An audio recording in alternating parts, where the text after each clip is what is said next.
Hello friends, Namaste. Today's topic is to discuss mind and consciousness. The whole purpose of this discussion is to see how mind and consciousness are connected and what is their place in the world of spirituality. So let us first go into the presentation, right? So let me take you to the presentation first.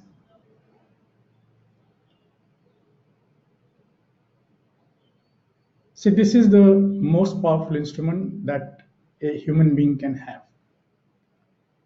We are all hankering for best of the minds, right? We praise for best of the intelligence in the world. So mind is that powerful instrument that each one of us desires to have, right?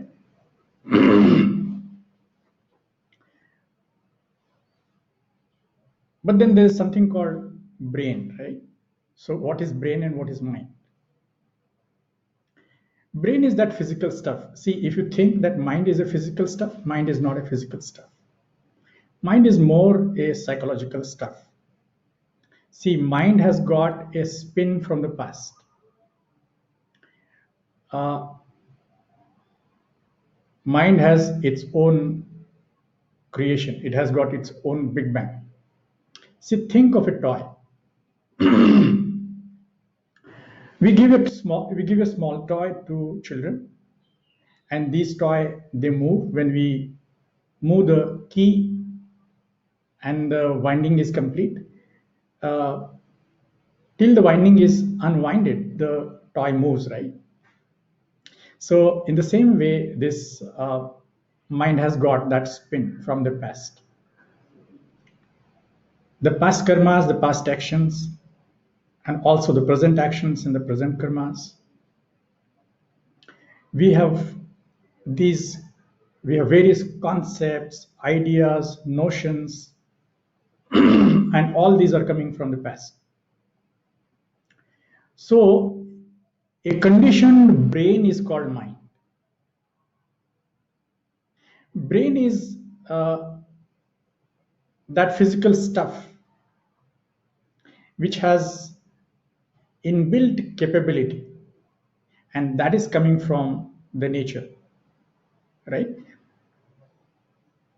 See, the mind is not coming from nature.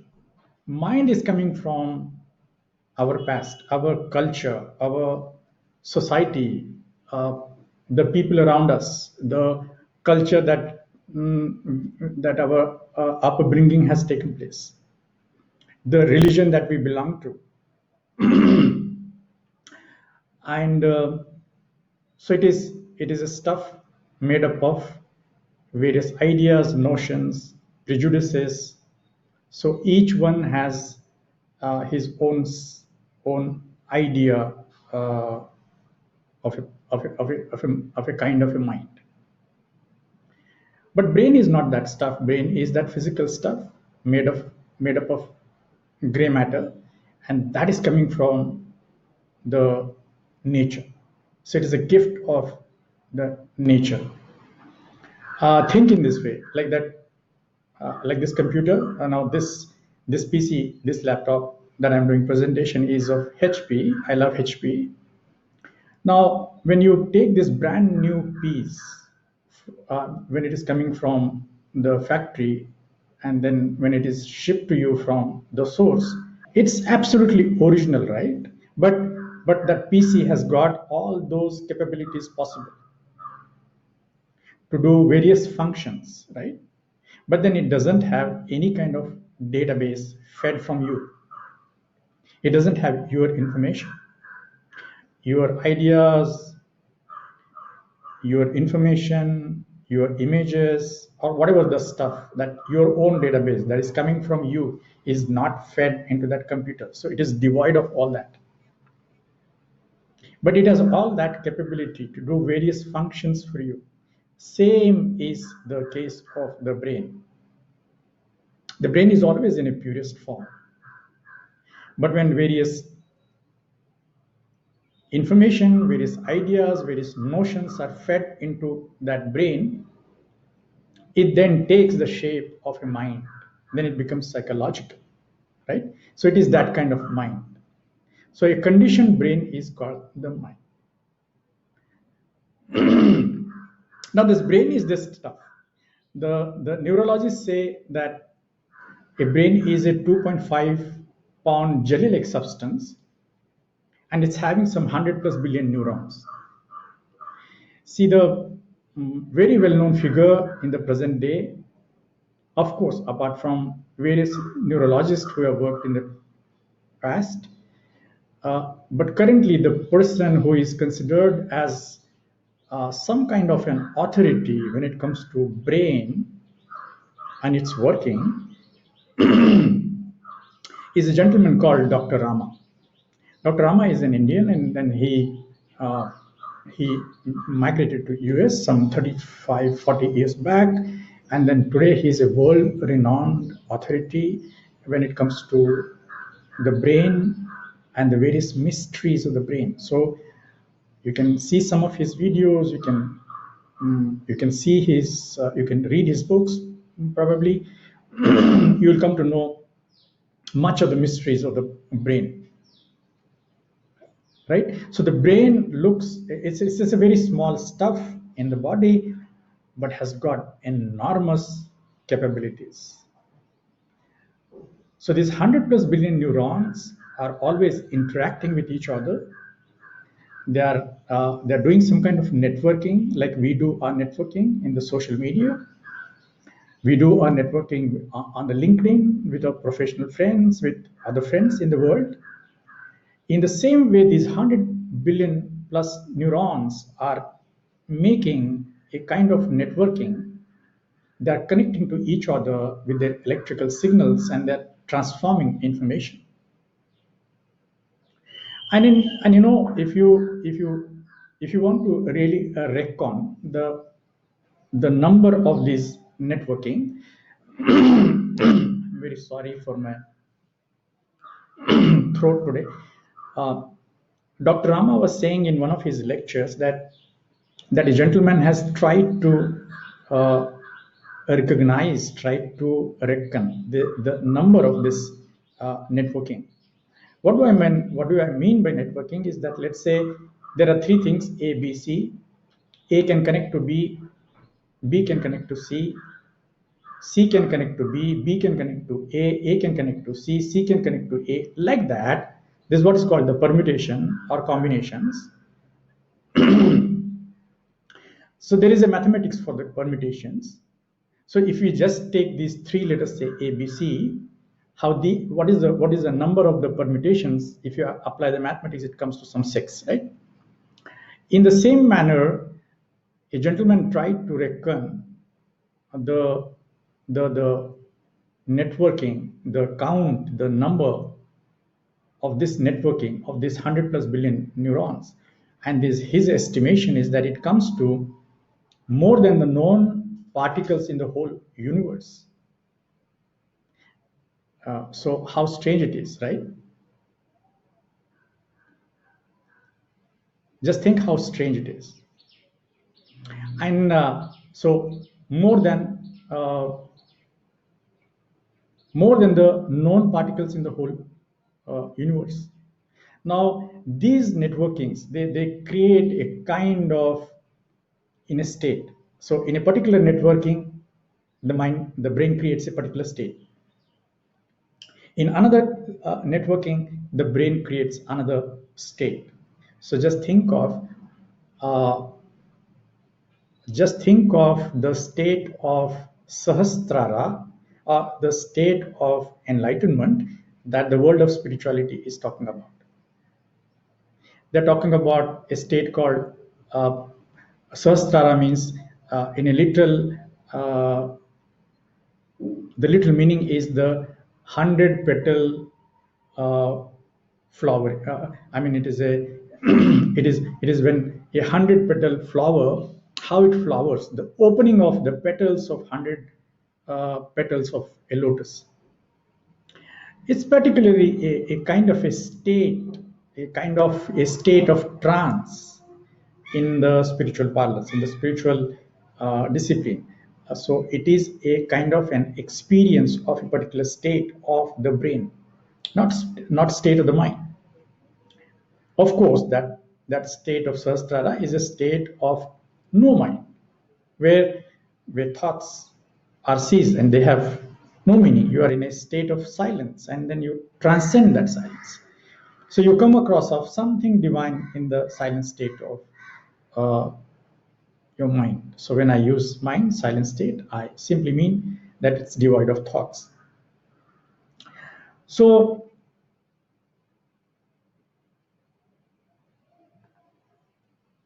then the difference between this mind and brain is that an unconditioned mind is brain.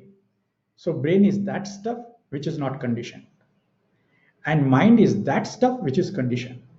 So a conditioned brain is mind, and an unconditioned mind is brain. So that is the difference between these two things, right?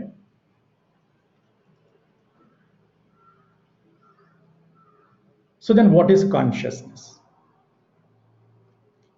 See, consciousness is a kind of an experience, various experiences, right? So consciousness is that part. What part? It gives you a kind of experience. Your brain leads you to a kind of experience, and that experience leads to a new kind of knowledge, a new understanding develops within us, right? So conscious is not any kind of stuff, but it is the experience. Ultimately, it is the experience of the freedom from the conditioning of the mind.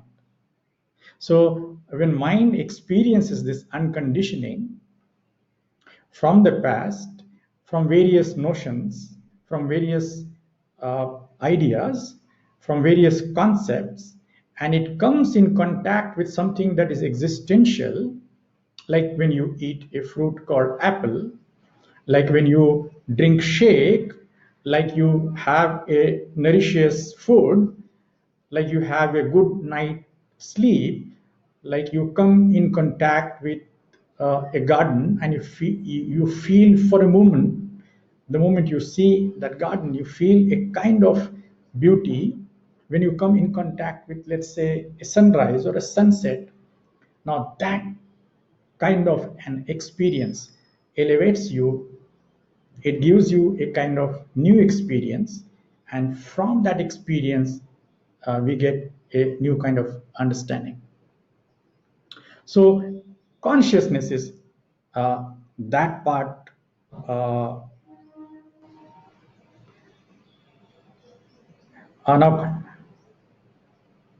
you see, I was when it comes to, let's say, this modern science,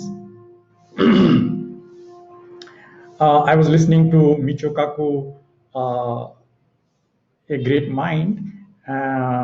He's a scientist. He himself is a string theorist. He has his own string theory. He has given his own formula for a string theory.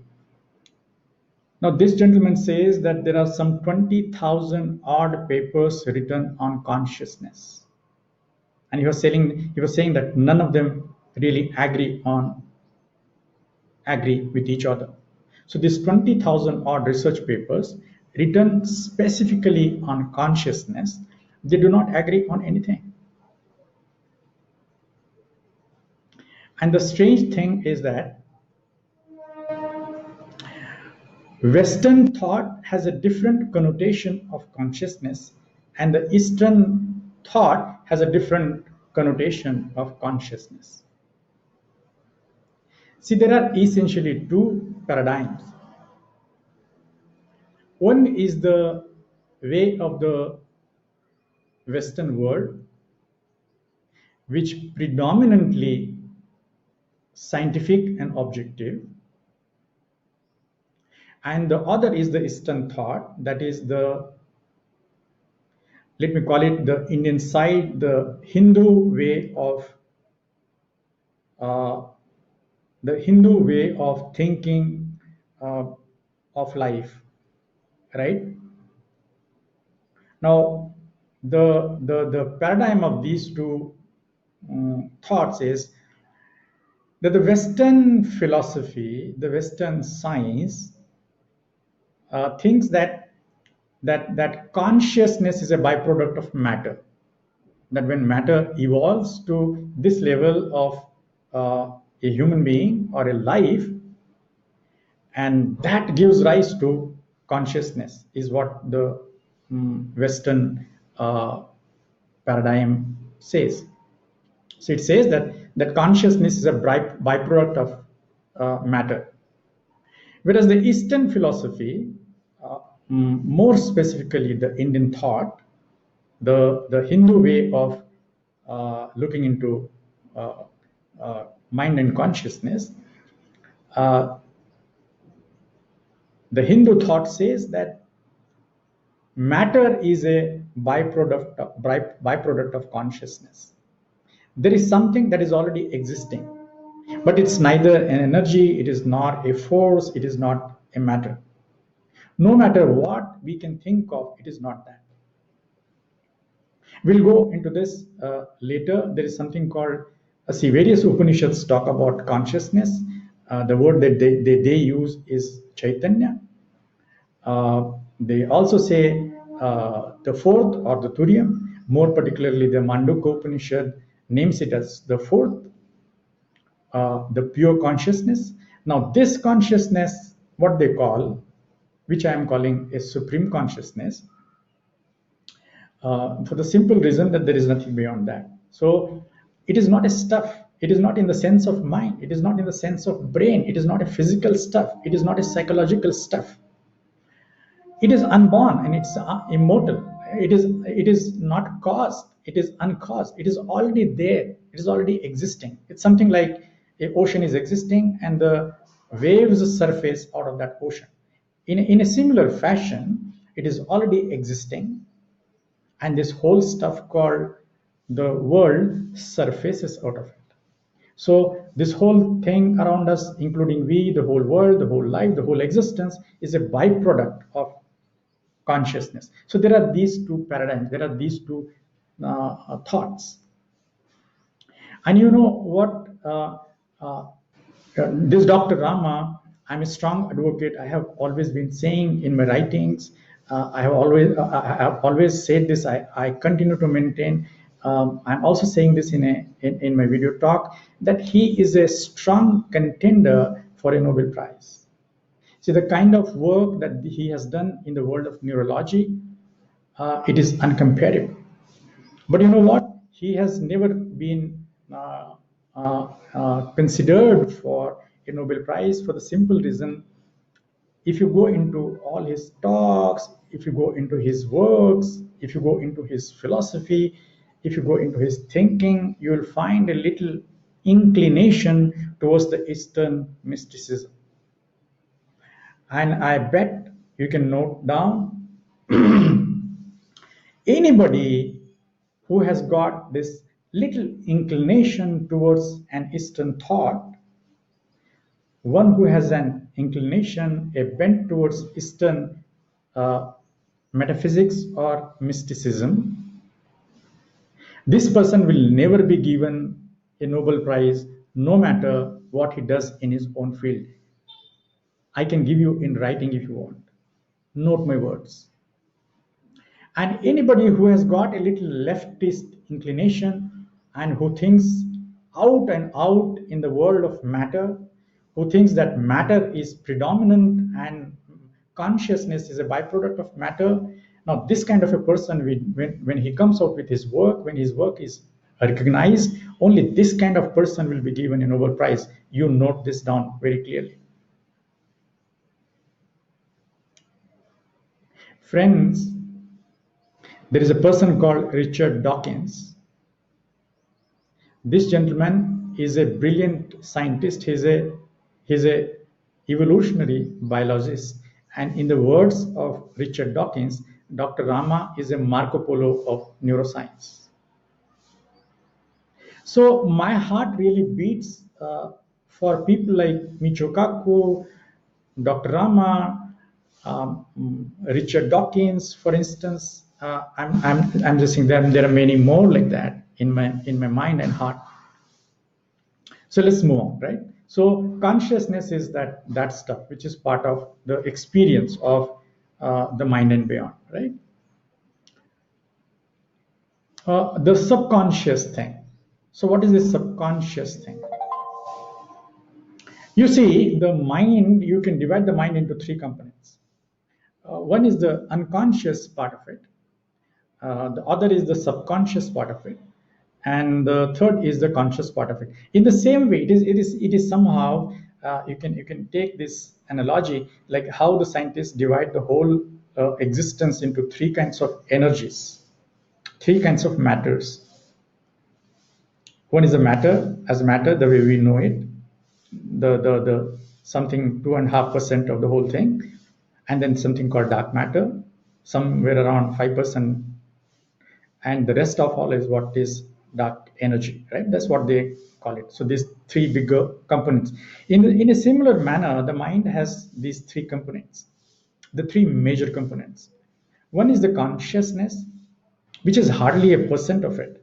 So 1% of our mind is conscious, right? But it has got the potentiality to become 100%. Like Albert Einstein was saying that,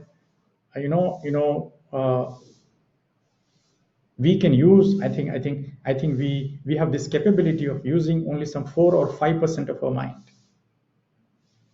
And there is this belief, like people say, like the intelligent ones say, that a person like Albert Einstein uses some 14% of his mind. A person like Albert Einstein, I mean, that kind of a giant, that giant personality uses only 14 to 15% of his mind.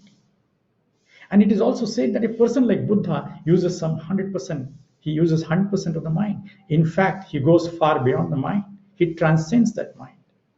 So he looks from a point where mind has no meaning really, right? So he looks from a point of the connect with the supreme consciousness. So he sees from that point, and the mind is left far behind. In fact, a person like Buddha does not believe in mind. Buddha says mind is in transition to the no mind. Only in the state of the no mind. Now here, no mind does not mean absence of mind. Please understand this very clearly. It is a psychological state wherein all the conditioning has gone away.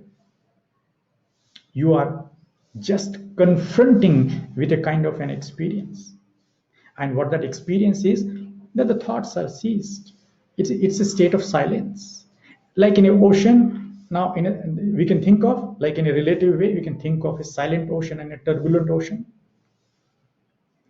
So when this mind stuff is there, it is in a turbulent ocean, you see, because of the three gunas, because it can go anyway, like the traffic signal, like the traffic on the road, when there are no signals, so people go berserk, right? So in a similar manner, the mind functions, the mind behaves. So Buddha says that mind is in transition, and it is in a transition to the state of the no mind.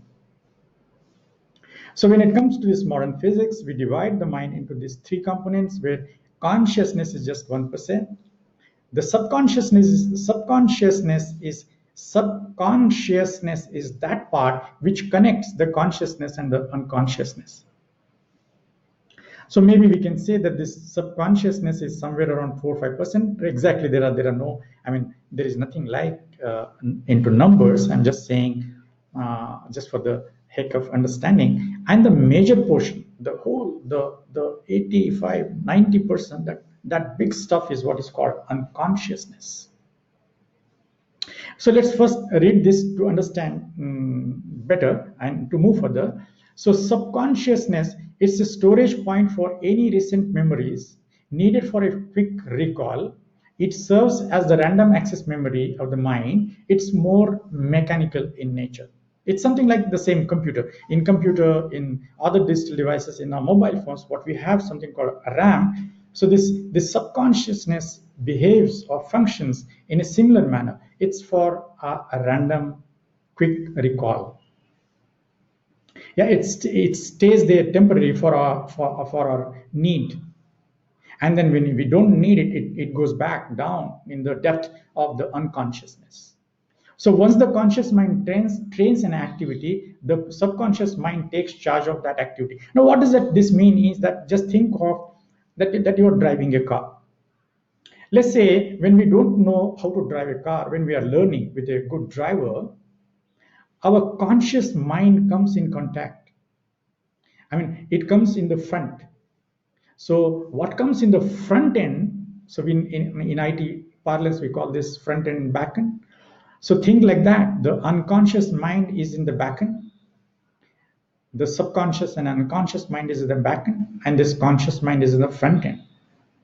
So when the activity is absolutely new, and when we are learning and we have no idea about that particular activity, it can be learning computer, it can be learning any machine, it can be anything, it can be coding, you think of anything, any kind of activity, it can be cooking, for instance, right? So when we are doing that activity for the first time, when we are learning, the conscious mind comes in the front, right? So that does a great job. And once when we learn, the conscious mind is absent and the subconscious mind takes over. The subconscious mind is very mechanical and it's very, you know what, it's like it takes the functions of the quantum mechanics. It works like a robot, and the errors are very less. uh, it works mechanically, it works like robotically. So once it is trained, it takes over. So this subconscious mind. So they say in psychology that when we give auto suggestions, when we do visualizations, the subconscious mind becomes powerful, and you can, they say that you think of whatever, you'll be able to do it. That's what they say, right? In the Western psychology, what they are saying is that if you train the subconscious mind, it is such a powerful instrument that you think of anything, you will be able to do that. That's what they're saying. And to a great extent, that's true. But then it's a madness. See, it's a madness only to explore the subconscious mind. Because see, there is no point that 80% of the room is dark,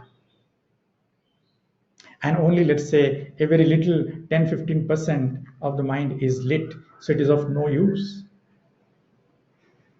right? So these are the three things. And remember, everything is there in the unconsciousness from the very big bang to till date.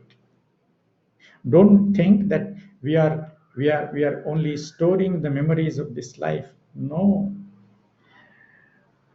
This body that I am, or you, or anybody, we are storing in our unconscious everything from the very big bang, everything from the very beginning, if there was any beginning.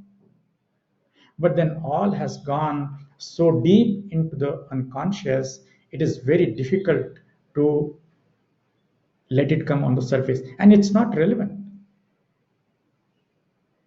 Why it's not relevant? Just think of this one. Uh, just think of this one example. Let's say I have my beloved. I'm in deep love with her, right? Uh, she's part of me. She's my better part. Sorry, the better part of me, right? So just think that through some tech, through some knowledge, through some mantra, whatever the gurus and swamis are talking about. See, through some method, I come to know that she was, in my past life, she was my sister, then what will happen to my biology? What will happen to my psychology? Just think in these terms. So the nature in its own wisdom does not allow us to know neither about our past nor about our future. See, this mind is like a monkey. It goes into the past and it goes into the future. All the imaginations of the mind is nothing but future. And all the memories of the mind is nothing but our past. So there's no point going into the past. It has already happened. See, this Eastern thought, the Upanishadic way, the Vedic way brings in this agami karma. There are 3-4 types of karmas which are talking about the whole past karmas, right? And going into the past is of no use. It's, in fact, it can be an hindrance to our own enlightenment. It can be an hindrance on the path of our growth. So there's no point. So nature continuously letting us come into the world of the present. But the mind is so cunning, mind cannot let us live in the present. So we are always missing that blissfulness, the blissfulness of the present, because it is always constantly taking us either into the past or into the future. That's how the mind works. We have to understand the nature of the mind. That's what meditation is. That's what mindfulness is, because mind behaves that way, because mind cannot live. It has to work. It works like a pendulum. Now just think, now this pendulum thing has come. In the pendulum there is this tick tock, this one pendulum which is moving to the left and to the right, that is giving a momentum to the sticks, that is giving a momentum to the time sticks. Now just go and catch hold of that pendulum. What will happen? The clock will stop. If you don't allow that pendulum to move this side and that side, the clock will come to an end. In the same way, if you stop your mind, if you stop your thoughts, if you don't allow them to move, you cannot come out with a brilliant idea. The mind will be stopped. The mind will die. Will be brain dead probably, right? But then we cannot stop our thoughts, but we can always transform them. Like I covered in the earlier uh, video, we can transform negative thoughts to positive thoughts to a silent state of the being, a silent ocean. And a silent being creates. You cannot even think of creativity. Bill Gates, Steve Jobs, Google, Microsoft. You think of, I'm just taking Thomas Edison, Newton, Albert Einstein, E is equal to mc squared. You think of. So this is the power of that silent mind. So these are the 3 components. Let's move further, right? So we covered this unconscious part, is that part of the mind where all our memories and past experiences reside. These are those memories that have been repressed through trauma and other experiences. These have simply been consciously forgotten and no longer important to us for the present. And it's from these memories and experiences that our beliefs, habits, and behaviors are formed. Hey, there's one more thing. You see, the Western psychology was never going beyond the unconsciousness. Actually, they had no idea about collective unconsciousness. So after the experiments of Freud and Jung, the Western psychology has started thinking about collective unconsciousness. Earlier, it was not even going into the depth of the unconsciousness.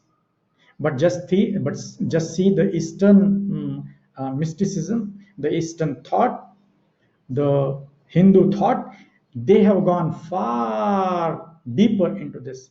So now they talk about consciousness, unconsciousness, subconsciousness at the individual level. They also talk about consciousness and unconsciousness at the collective level.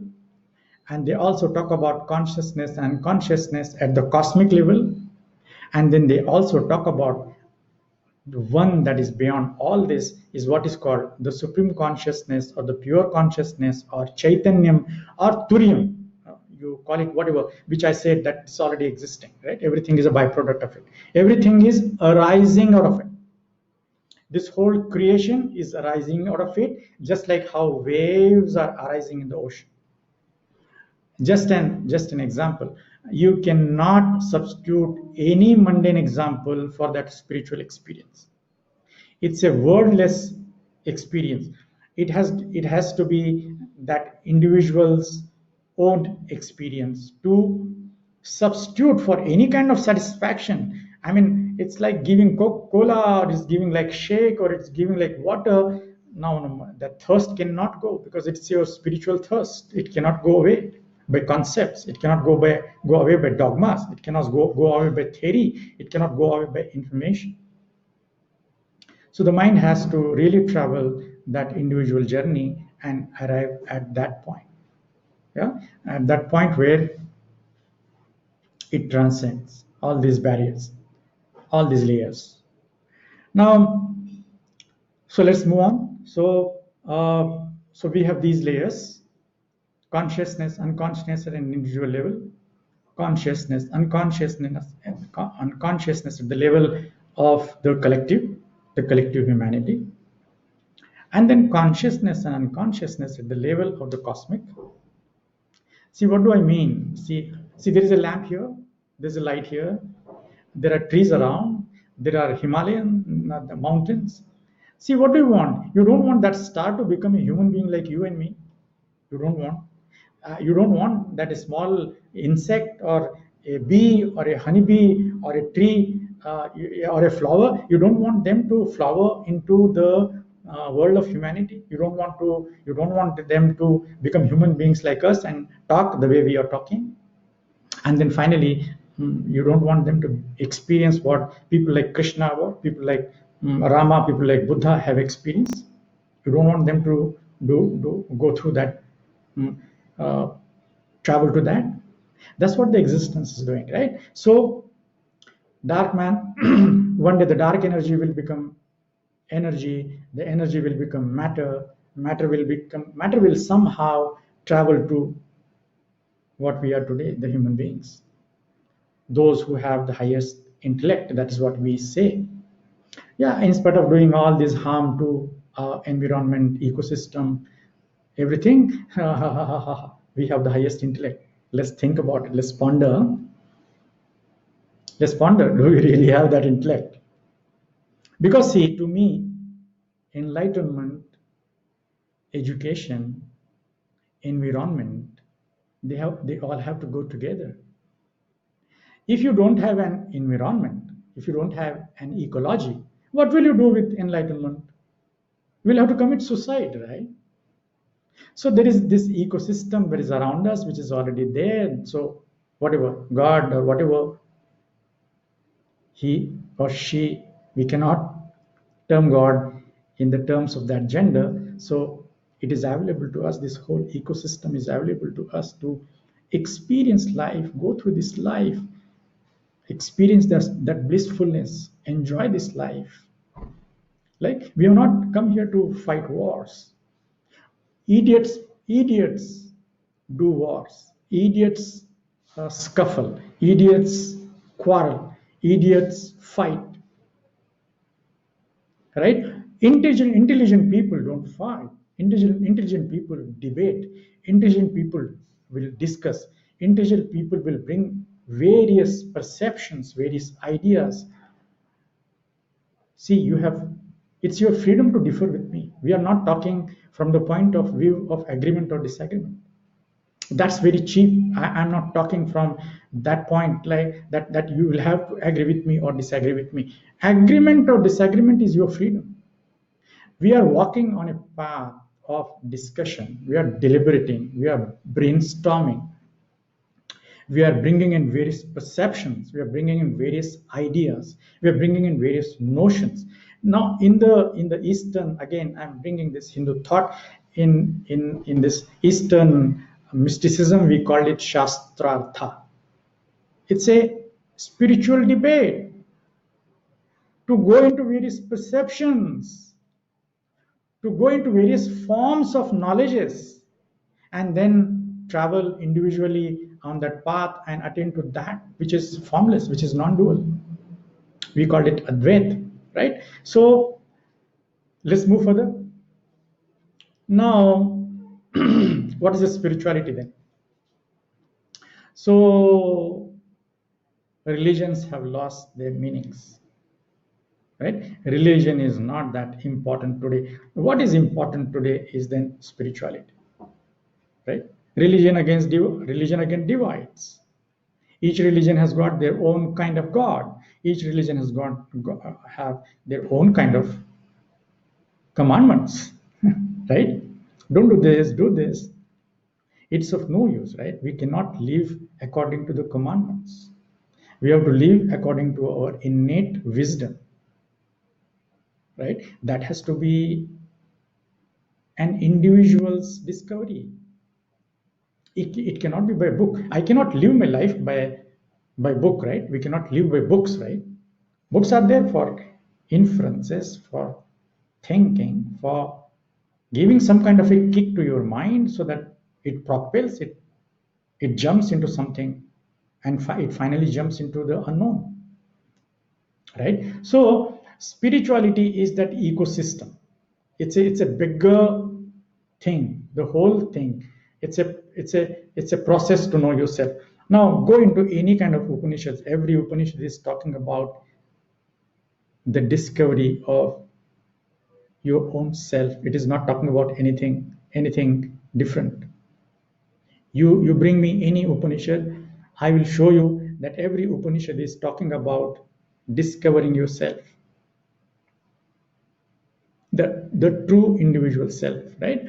So it's a process to experience yourself. So spirituality is that paradigm in which we make use of various ways and means to know ourselves. See, in the Eastern thought, there are essentially two ways. In spirituality, there are only two ways. One way is the way of the yoga, the other is the way of the Tantra. I do not think there is any other way. There is no third way, right? But then these are not just simply two ways. They are far bigger frameworks. You will have to go far deeper into them. Like for example, this yoga. Yoga is talking about yam, niyam, asan, pranayam, pratyahar, dharana, dhyan, samadhi. So this eight-limbed path is not just these 8 steps. It is. We'll talk about this later. It is far deeper. So what it is finally talking about is what it is saying finally. It is saying samadhi. Samadhi means some kind of satisfaction, which is your own satisfaction. And what is that satisfaction? No concept will not work. No concept, no idea. It has to be existential, like beauty, like love, like taste, like the like the like the like the sweetness of a fruit, like the fragrance of a flower, like swimming into a swimming pool, like cycling your bicycle, like driving your own car. It's that kind of an experience. It is that existential. So it has to be your own discovery. But then the ultimate thing, not these mundane, small experiences, right? So one is the path of yoga. So the highest point is samadhi. Then you have what is called the tantra. So tantra is talking about various energies. More is psychological energies. So it is taking us from Muladhara to Sahasrara. So Muladhara is the lowest form of the energy, and then we move on. And then the highest point of unification is what is called Sahasrara. So it is an experience of how 100 petal lotus is flowered. It's just a name to indicate that kind of a situation. Like, let us say all 100 billion neurons are lit, then what will happen to your mind? Just think. So it's like a bulb, the bulb discovered by Thomas Edison, electricity. So when the mind is glowing with that state, when these 100 plus billion neurons are really creating that kind of experience, giving us that kind of an experience. So it is a process. So in this process, there are these three things. Spirituality is that whole ecosystem, this entire ecosystem. There can be many paths. See, it's like this. Like in mathematics, what we do, in mathematics, we solve a problem and come to a solution, right? Every problem has got a solution. But there is only one solution, but there are various ways. Each individual tries to solve in his own way. He applies his own method, right? There can be many methods. There can be many methods. There are many methods to this madness, right? So methods can be many, paths can be many, ways can be many, but the goal is one. The solution is one. Just like mathematics. So mindfulness is that method. So we are applying this mindfulness, this technique. This mindfulness is this method, is that method which transforms this monkey mind to a monk mind. So mindfulness transforms us from madness to enlightenment. You know, the Upanishad says, one of the Upanishad says, I don't really remember, Chandogya Upanishad, it says, O divine, move us from darkness to enlightenment. Right? Tamso ma jyotirgamaya, something like that it is saying, right? There is one of the great sayings of one of the Upanishads. Tamso ma jyotirgamaya, O divine, move me from unaware to awareness. Move me from darkness to enlightenment. Move me from darkness to enlightenment. Move me from ignorance to enlightenment. Right? So mindfulness is that method, is that tool, is that technique that we are taking help of. And what is the goal? Goal is enlightenment. Goal is then when this is glowing like this light, right? So what is left out here? Yeah, so we'll cover it as we move. So yeah, now this mindfulness, let me just say, see, in the Eastern thought, the word that is used is dhyana. It is not meditation. See, the sad part is this: Sanskrit is such a beautiful language, you will not find an equivalent word in any other language. That's the sad part of it. But the knowledge is dead. Okay, good that now a new regime, a political system has come into India. We are slowly reviving this knowledge, reviving this language, right? So this Sanskrit is a beautiful language. So the word that is used for meditation, the Sanskrit word is dhyana, dhyan. And you know what? The greatness of Buddha is that he has spoken to the masses. He has spoken to the common men. And I know the language that was prevailing. See, this is like this. So see, some koteri, some group, they have made the Sanskrit as a language of uh, divine. So they made it into premium, like what we have today, open source and closed source. So there are open languages and closed languages. Like somebody says, see, think like this. I'm speaking in English. And so tomorrow, let's say somebody says that we come out with some kind of framework and we say, no, I will have to give some kind of, take some kind of license. I will have to pay some kind of royalty, some kind of little money in order to speak in English. What will happen? Just think what will happen. The language, English language will die. It will die its own death.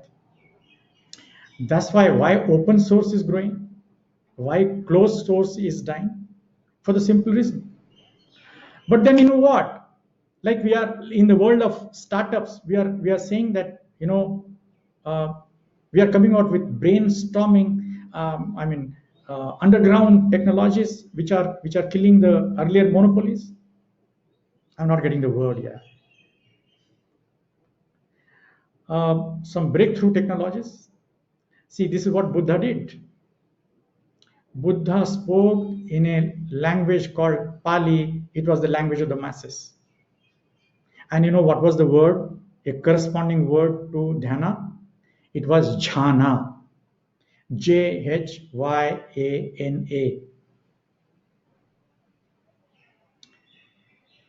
He was a rebellious kind of a spirit. He says, I don't care. So he spoke in the language that the masses recognized. So we shouldn't do this in economy, in our culture. We should not keep something at a premium. See what will happen if you keep it something at a premium. Maybe in a short interval you can profit out of it, but it will die its own death. This is an insight, right? And let me tell to Microsoft, your so-called Visual Basic, your .NET, as long as you keep it closed source, nobody will take it. People will do it as long as they have capability to pay it. That is not the language of the future. Language of the future is open source. Language of the future cannot be closed source. You cannot say my language is divine and then I make it accessible, make it available only to a few. It has to be language of the masses.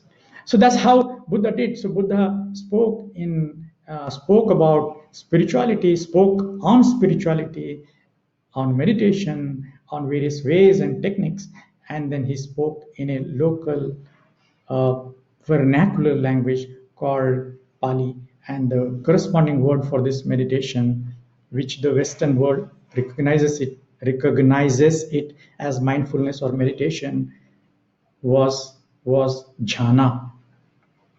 And you know what? There's one more interesting thing that has happened. See, this is what we do, a kind of stupidity in our leadership. See, there was a time that Buddha was not recognized by the Hindus, and they started, criticizing him. He was such a giant. And then what happened? His philosophy traveled outside India to other South Asian countries. It traveled to Korea, it traveled to China, it traveled to Japan, it traveled to Malaysia, it traveled to what do you call Singapore and others, many South Asian countries, and it became popular. He became a popular figure there. And then you what? Then you know what? This so-called dhyana, meditation, mindfulness, traveled to Japan, and the corresponding word for it is Zen. Such a beautiful word. Zen is such a beautiful word. Now, this Zen is a wildfire today. It is traveling. You can't stop it. It is traveling the whole world. Now it has made its foot in the Western world. So the Western world goes by Zen. No corporate will Let me tell you this: no corporate will work, perform in the future without Zen being practiced at the workplace. Let me make this very clear to you. Prosperity, one-sided prosperity is of no use, and one-sided peace is also of no use. Right? Prosperity and peace have to go together. So the materially rich world called the Western world, Europe, United States, and other parts of the world, in the corporates they are practicing yoga and Zen. So peace and prosperity, they will have to go together. You cannot even imagine the productivity and performance on the basis of Zen meditation and dhyana. The productivity and performance will zoom like anything in the corporate world. Yeah, so mindfulness is that word. So this word dhyana, when it traveled to the West recognizes it in the name of mindfulness or meditation. But it's the same thing, in the same thing, but then it's not the same thing. Huh? There's a lot of difference in the understanding. There's a lot of difference in the depth. There's a lot of difference in the quality. Hey, you can't stop. Huh? You'll have to visit India one day or the other. I traveled in Europe.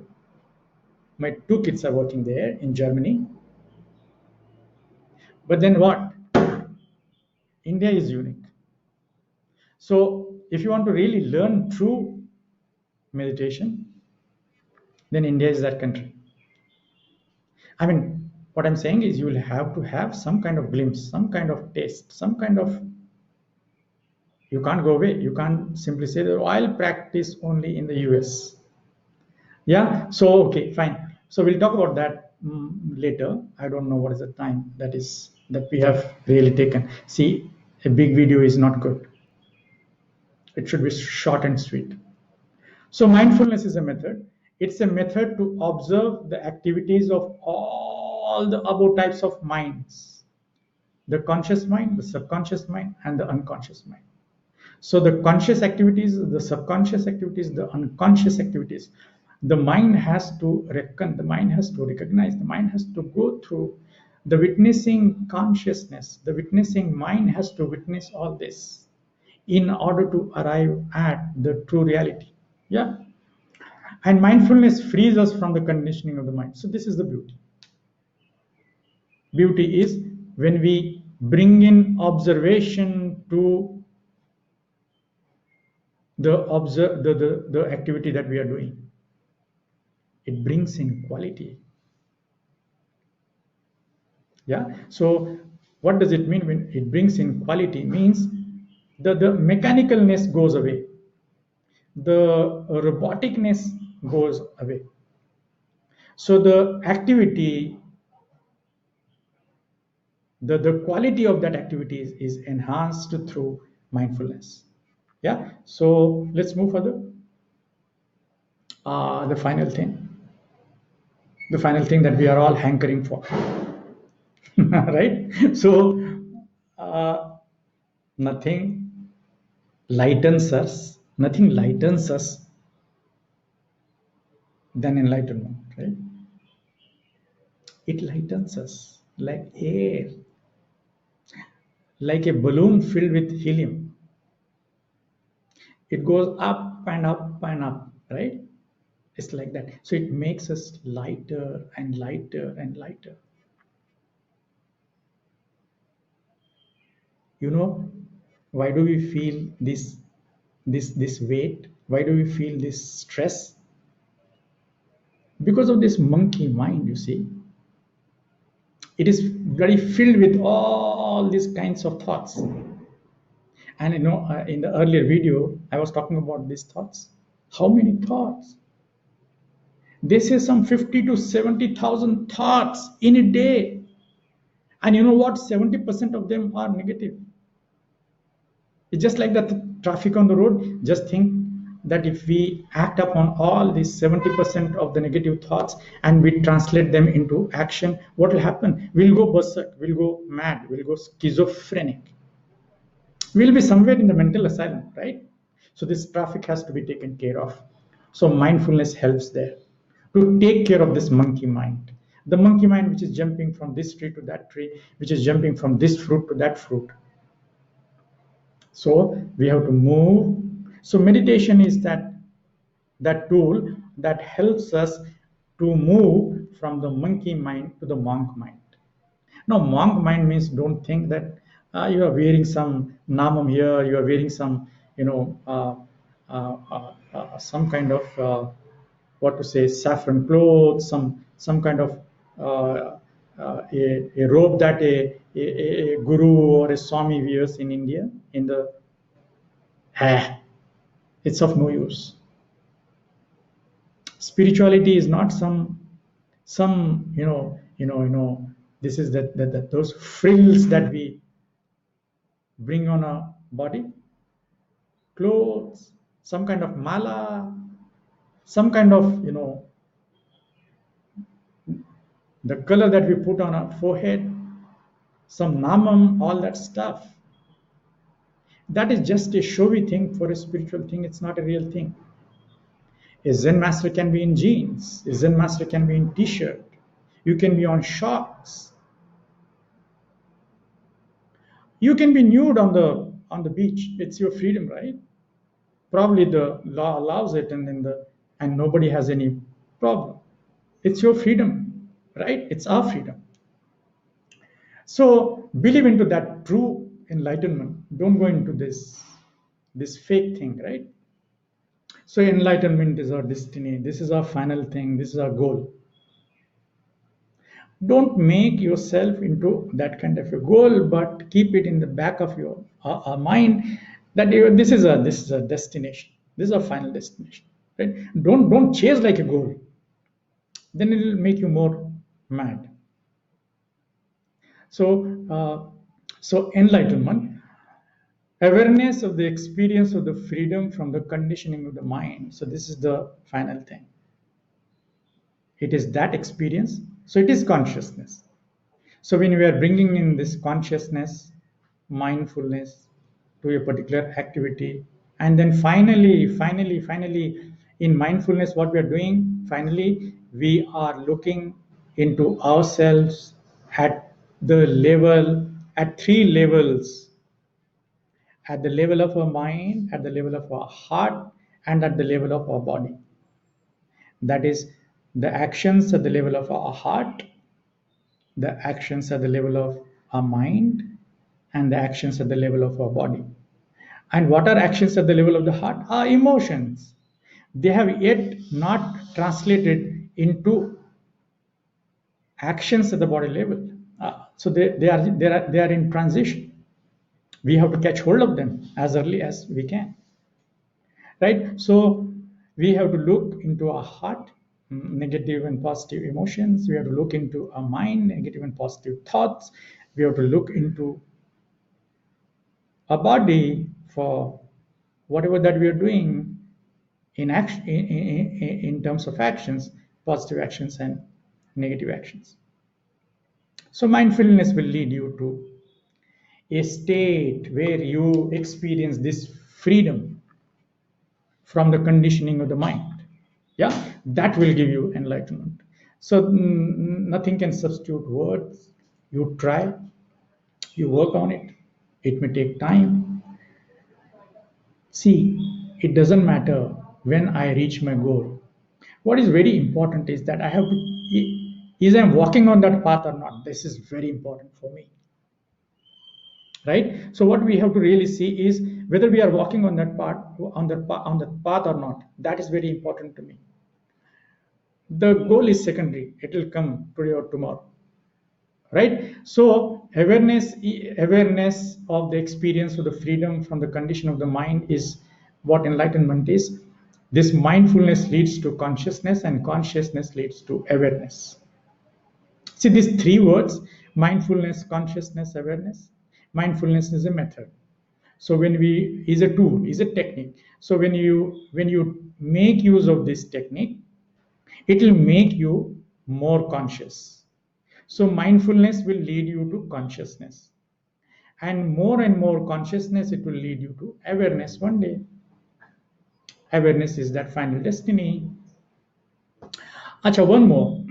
Suppose if you are thinking about another word, there is another word called witnessing. So in Sanskrit, it is called sakshi. That you become, अरे यार, bloody hell.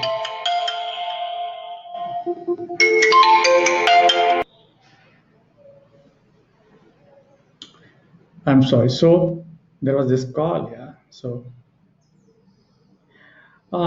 there is another word in between. If this word comes to your mind, and then if you are thinking that how to place this word between all these words like mindfulness, witnessing, consciousness, and awareness, if these are the words, you will have to take them this way. You see, the first and foremost is mindfulness, because that's a method, that's a tool. You will have to move with doing. See, it will lead to non-doing, but then nothing is possible without doing. One thing that should come into our mind is that everything starts with doing, right? Yoga is doing, yoga is not thinking. Mindfulness is doing, not thinking. I mean, in the start, I'm saying, yes, of course, we'll have to think also. Thinking is also doing, a different kind of doing. So mindfulness will lead to consciousness. Consciousness will lead to witnessing, and then witnessing will ultimately lead us to awareness. Fine. So that is how we have to take these things. Then let's move. Now the summary into all these 3, 4, 5 words that we talked about. What is the takeaway? See, the mind is always looking into something called physical. Even for spirituality, the mind is always thinking in terms of physical, but it's not a physical thing. The modern science, the modern science thinks consciousness as some stuff. It is not. You will never come across of consciousness as some kind of stuff. Modern science can work on this for millions of years, but I can give you in writing, it will never come up, because conscious is not like matter, it is not like mind, it is not like brain. It is see, the Mandukya Upanishad in verse number 7 makes this very clear. What is this Chaitanyam? What is this Turyam? If you ask, if this is the question, it says whatever that you think of, it is not that. So it is not matter, it is not force, it is not energy. It is beyond all this. It's something spiritual that our mind cannot conceive of. Somehow we will have to travel to that point, right? So that's what meditation is all about. That's what mindfulness is all about. That's what spirituality is all about. Now, brain is that physical stuff. So it's that gray matter having some 100+ billion neurons and doing all that thing that is happening, the brilliant stuff called the brain. Mind is psychological. I told you what Buddha's take is. So mind is in transition to no mind. So mind is more psychological, it's not a physical stuff. And consciousness is a spiritual thing. It is not a thing in that sense. So when I say it's a spiritual, it's a consciousness is spiritual. It is a spiritual thing. When I say it is not a thing in that sense. So it is not that stuff. It is so subtle. It is part of your experience. It is part of an individual's experience. My experience cannot be your or somebody else. See, this is the beauty. Beauty is, if Buddha has discovered enlightenment on his own, now it will not work for the collective consciousness. His son will have to work on his own. We all will have to work on our own. It is not like science.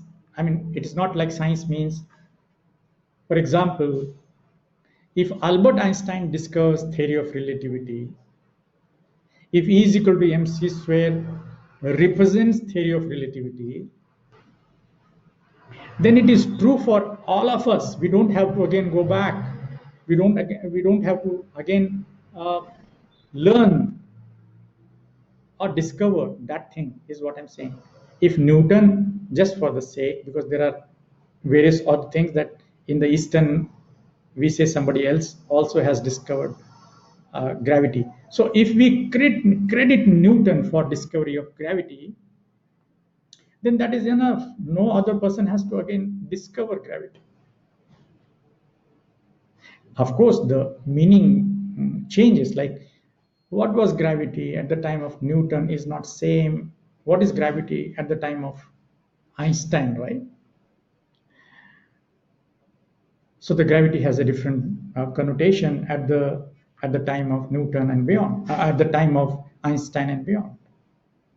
So those things will change. What I mean to say is that Thomas Edison has discovered this light, and this light holds good for the entire humanity. But the same is not true in a spiritual world. Enlightenment has to be of that individual. It cannot be given and taken. See, it's not if any Swami or Guru is telling you that he can give you enlightenment, then he is a fake Guru. He is a cheat. He is a sham. He is a crook. He or she is a crook. Enlightenment is not like chocolate that it can be given and taken. If I could give it, I would have become a billionaire, probably more richer than Bill Gates. So it's not like that. So it is not that stuff. There are many stories, but then this will. There was a story. So a king goes to an enlightened person, and he says that I'm ready to pay you anything. So can you please give me enlightenment? Like, so he was thinking like that it can be purchased. So it is not that stuff. So we'll not go into that detail. So it's not that kind of a stuff. It has to be an individual's earning. I have to earn on my own. Neither begging is possible, nor borrowing is possible, nor stealing is possible. Nothing works, right? What works is intelligence. What works is your own karma. What works is your own doing. What works is your own meditation. That will have to lead us to that final stuff, that final thing called enlightenment. Fine. So brain is that physical stuff, the gray matter. Mind is psychological, and consciousness is spiritual. So consciousness is of the present, unconsciousness is of the past, and supreme consciousness is of the eternal. It is always there. It was there. It will be there. Is, was, does not apply. The past participle, the past tense, the future tense, the present tense, nothing really applies. Nothing of the time applies to it. It is eternal. It has always been there. We have only to find out ways and means to access it. The way we access internet, right? I'm just giving an example. The moment you have a Wi-Fi, you can access the internet. In a similar manner, it is already there. You have to access it. We have to find out ways and means to access it, right? So it is unborn and immortal. We can't do anything to it. We can't add anything to it. We cannot remove anything from it. It is there the way it is, right? Formless, non-dual. We call it Advait. We call it Chaitanyam. It is there. So I'm just calling supreme consciousness because there is nothing beyond it. That's why. So this is brain, mind, and consciousness. So mind is conditioned. You bring in mindfulness, the conditioning will go away. You will experience more and more freedom. So unconditioned mind is brain. That brain has got inbuilt capability to give you experience. to make you aware of consciousness or to make you conscious of awareness. Awareness means that you are not becoming aware of something. No, it simply means now your mind is 100% lit. There is no place for any dark corners. So the mind in the original, as a original stuff is not mind, I'm just using the word just for the heck of it. So the mind is no more. It's completely lit. That situation where you are aware of yourself, the 100% you, the way you are. The Zen masters say, you see the face that was there when you were unborn. Like they use these Zen cones, they use these puzzles. Okay, so we'll go on that journey later, sometime later. So the Mandukya Upanishad talks about the four states of consciousness. Now, this Mandukya Upanishad is one of the smallest Upanishads. Huh? Out of whatever the major 106 or 112, you can read a few of them. You can, but then I suggest you don't read any of them. You first read this Mandukya Upanishad. It is of just 12 verses, but it is such a powerful Upanishad. It gives far deeper insights into our mind and consciousness. It's a very small Upanishad, but a very powerful Upanishad. So this Mandukya Upanishad talks about the four states of consciousness: waking consciousness, dreaming consciousness, dreamless consciousness, and the awakened consciousness. So the fourth consciousness is simply called the fourth or the Turiya. See, this word Turiya was used by Adi Shankaracharya's uh, Adi Shankaracharya's master's master. Well, I'm not getting the name. I think Gaudapadacharya. Yeah, so this gentleman, in his Mandukya Karika, he used this word Turiyam. But in the original Mandukya Upanishad, the word that is used is Chaturtham, Shivam Chaturtham. Yeah, so this is the original word. And then Gaudapadacharya, he was Adi Shankaracharya's master's master. And he uses this word Turiyam. Turiyam simply means fourth. In Sanskrit, Turiya means fourth. So they simply named it fourth. Fourth simply means beyond all. I mean, the mind cannot conceive of. It is definitely not part of the cognition. It is not part of the cognitive senses. That's it. So the fourth consciousness is simply called the fourth or the Turiya. It is the purest form of the consciousness because there are no thoughts. There are no dark spots. There are no impurities. Yeah, so, and it is the formless. See, now this formless means we get puzzled, you see. Are kya cheez hai? Formless, what is this formless? See, everything is relative. One is that there is objective relativity. So Albert Einstein's theory of relativity will help, but that is for the outside world, the world of the stars, the world of the galaxies, the world of the black holes, and all that stuff. The all objects around us. But then there is something called subjective relativity. I'll come back to it. Just like I mean, Michio Kaku has got his own theory, string theory, and he has got his own equation of string theory. Like Albert Einstein has got his theory of equation, a theory of relativity, where it is represented by E is equal to mc square. In the same way, I have got a theory of subjective relativity, and you know what?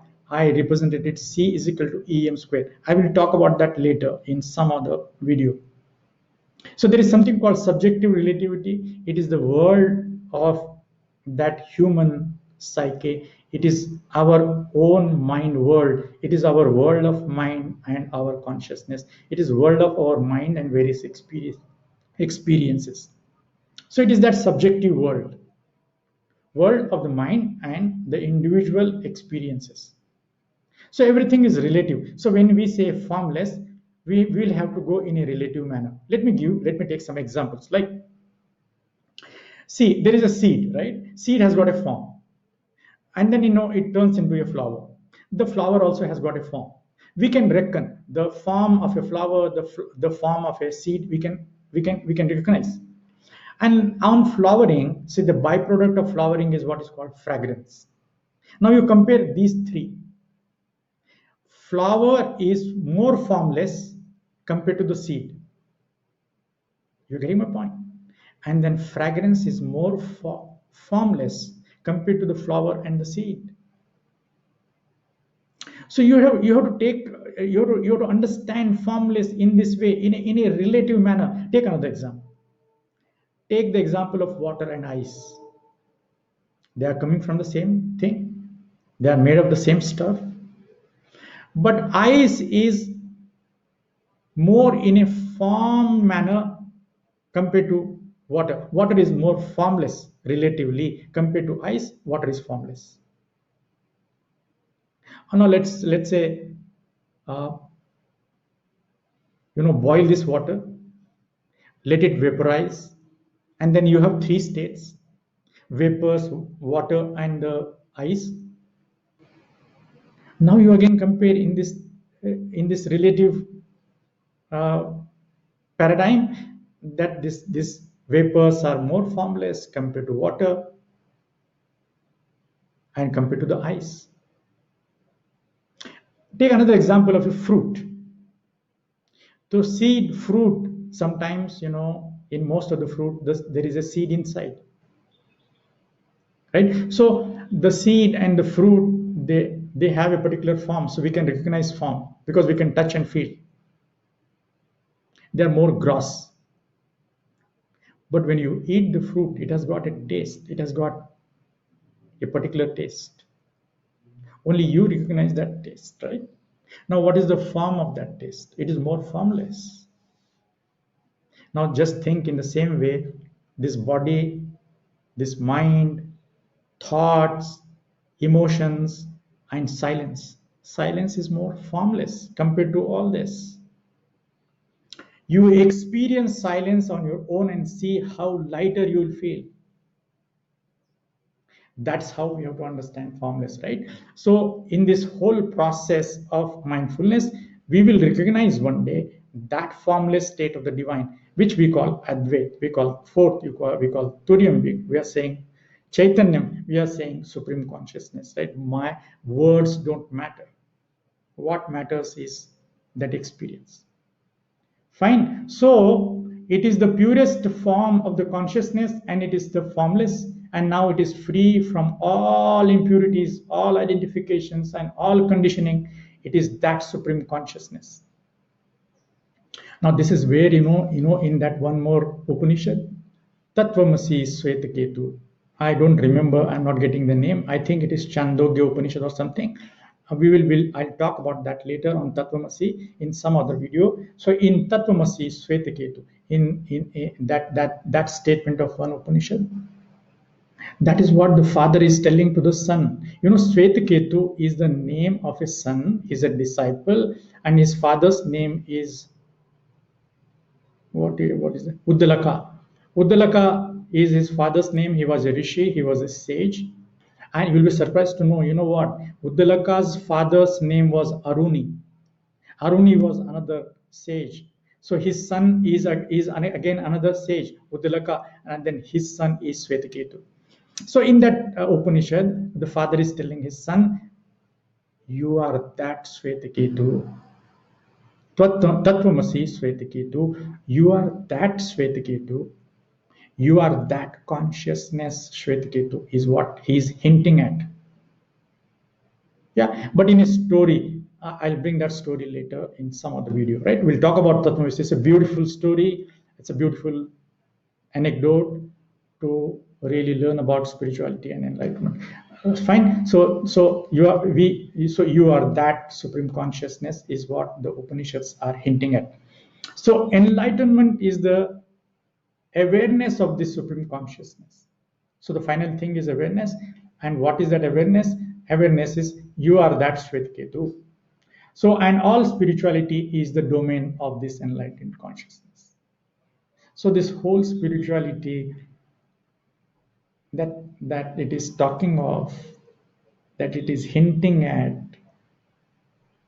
that it is pointing towards, is for this enlightened consciousness. It is enlightened consciousness means it is the quality of our own consciousness. It is the quality of this witnessing consciousness, the one that is sitting in you and me and in all of us and in everything. In inanimate things, it is unconscious, and in animate things, it is conscious. In trees and birds and animals, it is conscious to some extent. In human beings, it is more conscious, and we have this possibility, we have this probability, a high possibility, a high probability, a high mathematics to really experience this enlightened consciousness, right? So I think we have taken a lot of time. So thank you, friends.